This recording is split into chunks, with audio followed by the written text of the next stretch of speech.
General's report proves that this Prime Minister is not worth the cost and the corruption.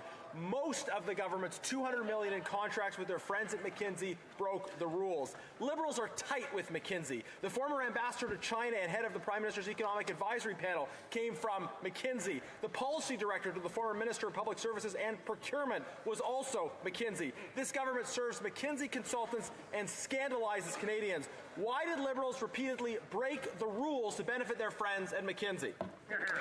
The Honourable Minister of Public Service and Procurement. Thank you, Minister. Mr. Speaker, I've also responded to this question. One question we haven't got an answer to is why are the Conservatives not sharing today's great economic news?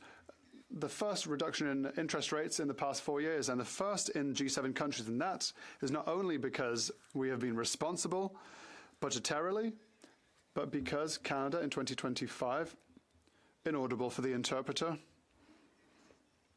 investments in dental care, investments in healthcare and childcare, especially throughout Canada, and investments in home building. For Sherwood Park, for Saskatchewan.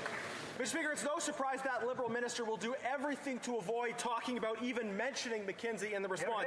Minister, this question is about McKinsey. This company supercharged the opioid crisis, advised totalitarian regimes, held a corporate retreat down the road from a concentration camp. This company has a vile track record, and yet Liberals have constantly turned to this company, supercharging McKinsey's profits, and Liberals have turned to McKinsey to make critical decisions about this country's future. Now that they've finally been caught by the Auditor General, will this NDP-Liberal government finally ban this vile company from government contracts? Yes or no?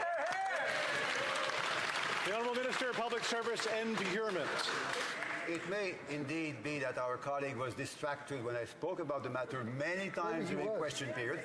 I'm happy to repeat the same answer to the same question, which is the fact that we thank the Auditor General for her report.